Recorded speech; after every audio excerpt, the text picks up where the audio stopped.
এক নদীর পাশে ছোট্ট একটি গ্রাম ছিল। গ্রামের নাম শিমুলতলি। চারদিকে ধান ক্ষেত, বাঁশঝাড় আর বড় একটি পুরনো জঙ্গল। দিনের বেলা গ্রামটি যতটা সুন্দর, রাত নামলেই ততটাই ভয়ঙ্কর হয়ে উঠত। গ্রামের মানুষ বলতো ওই জঙ্গলের ভেতরে বহু বছর ধরে এক শাকচুন্নি বাস করে। সন্ধ্যার পর কেউ যদি জঙ্গলের দিকে যায়, সে নাকি আর স্বাভাবিকভাবে ফিরে আসে না। সেই গ্রামেই থাকতো এক কৃষক, তার স্ত্রী আর তাদের একমাত্র ছেলে রাকিব। একদিন ভোরবেলা রাকিব গভীর ঘুমেছিল। রাকিব, ও রাকিব, ওঠ বাবা, সকাল হয়ে গেছে। আর একটু ঘুমাই মা। বাবা ওঠ, গরুগুলোকে মাঠে নিয়ে যেতে হবে। তোর বাবা আজ শরীরটা ভালো না। রাকিব অনিচ্ছায় ঘুম থেকে উঠল। চোখ কচলাতে কচলাতে গোয়াল ঘর থেকে গরুগুলো বের করল। সাবধানে যাস বাবা, বেশি দূরে যাস না। ঠিক আছে বাবা। রাকিব গরুগুলো নিয়ে মাঠের দিকে চলে গেল। মাঠে গিয়ে গরুগুলো ঘাস খেতে লাগলো। সকালের ঠান্ডা বাতাসে রাকিবের চোখ আবার ভারী হয়ে এলো। সে একটা গাছের নিচে শুয়ে পড়ল। কিছুক্ষণ পর গভীর ঘুমে চলে গেল। কতক্ষণ ঘুমিয়েছিল সে জানে না। হঠাৎ ঘুম ভেঙে রাকিব উঠে বসল। চারদিকে তাকিয়ে দেখল তার গরুগুলো নেই। সে মাঠের এদিক ওদিক খুঁজতে লাগল। দূরে জঙ্গলের দিকে কিছু গরুর পায়ের দাগ দেখতে পেল। রাকিব ধীরে ধীরে জঙ্গলের দিকে এগিয়ে গেল। জঙ্গলের ভিতরে ঢুকতেই চারপাশ অন্ধকার হয়ে গেল। গাছের ডালপালা এত ঘন ছিল যে সূর্যের আলো ঠিকমতো ঢুকছিল না। হঠাৎ মনে হলো কোথাও পায়ের নুপুর বাজছে। রাকিব থেমে গেল। কোনো উত্তর নেই। আবার শব্দ হলো। তারপর দূর থেকে একজন নারীর হাসির শব্দ ভেসে এলো। রাকিব চিৎকার করে উঠল। ঠিক তখনই পাশের ঝোপ থেকে গরুগুলোর ডাক শোনা গেল। রাকিব আর এক মুহূর্তও দাঁড়ালো না। তুই আমার জঙ্গলে কেন এসেছিস? দৌড়ে গিয়ে গরুগুলোকে নিয়ে জঙ্গল থেকে বেরিয়ে এলো। কিন্তু সে বুঝতে পারেনি শাকচুন্নি তার পেছন পেছন আসছে। রাকিব গরুগুলো নিয়ে বাড়িতে পৌঁছালো। দেরি হলো কেন বাবা? তোর মুখ এমন ফ্যাকাশে কেন? কি হয়েছে? আমি জঙ্গলে গিয়েছিলাম, সেখানে একটা মহিলা। কোন মহিলা? জানি না মা, কিন্তু তার পা মাটিতে ছিল না। মা বাবা একে অপরের দিকে তাকালো।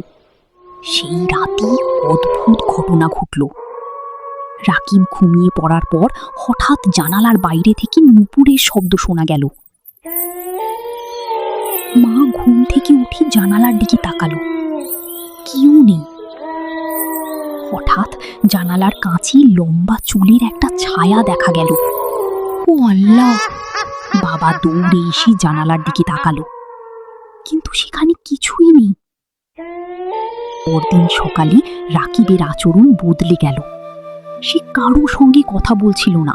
রাকিব, কি হয়েছে বাবা? মা, সে আবার এসেছে। ও আল্লাহ! জঙ্গলের মহিলা।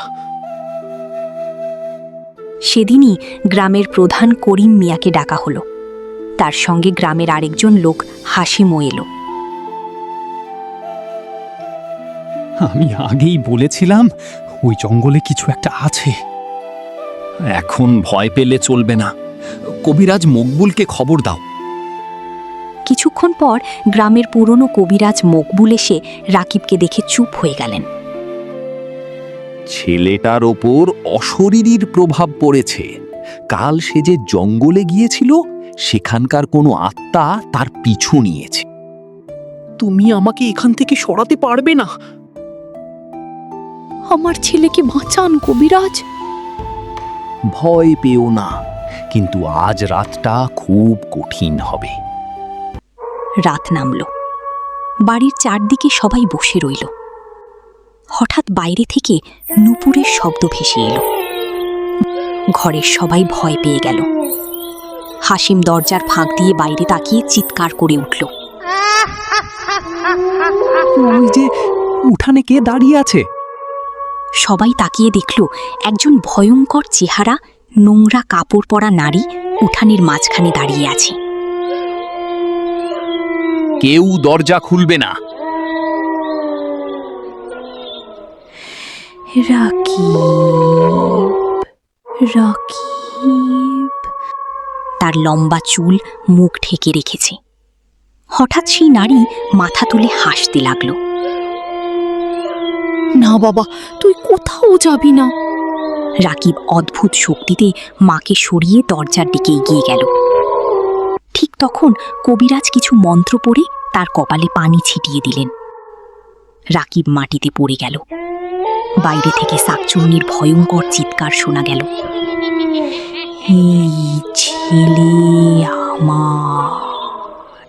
না, এই ছেলে তার মায়ের সন্তান, তাকে নিতে পারবি না। শাকচুন্নি প্রচণ্ড চিৎকার করে উঠল। তারপর হঠাৎ সব নীরব হয়ে গেল। কিছুক্ষণ পর রাকিব চোখ খুলল। মা, আমি কোথায়? তুই বাড়িতেই আছিস বাবা। আমি একটা স্বপ্ন দেখেছিলাম। একজন মহিলা আমাকে জঙ্গলের দিকে ডাকছিল। ওটা স্বপ্ন ছিল না বাবা, কিন্তু আজ থেকেই সে আর তোকে সহজে ধরতে পারবে না। পরদিন সকালে গ্রামের প্রধান সবাইকে নিয়ে জঙ্গলের কাছের জায়গাটা দেখতে গেলেন। সেখানে তারা দেখতে পেলেন একটি পুরনো গাছের নিচে লাল শাড়ির ছেঁড়া অংশ পড়ে আছে। তাহলে সে সত্যিই ছিল? কিছু রহস্য মানুষের বোঝার বাইরে। তারপর থেকে গ্রামের মানুষ আর কখনো সন্ধ্যার পর সেই জঙ্গলের দিকে যায়নি। আর রাকিব, সে আর কখনো মাঠে গিয়ে গাছের নিচে একা ঘুমায়নি। তবে গ্রামের মানুষ আজও বলে, গভীর রাতে জঙ্গলের পাশ দিয়ে গেলে মাঝে মাঝে শোনা যায়। আর তারপর একটা নারীর হাসি। কেউ জানে না শাকচুন্নি সত্যিই চলে গেছে কিনা, কারণ গ্রামের বয়স্করা এখনো বলে, জঙ্গলে হারানো জিনিস খুঁজতে যেও না, কখনো কখনো জিনিসের সঙ্গে অন্য কিছুও তোমার পিছু নেয়।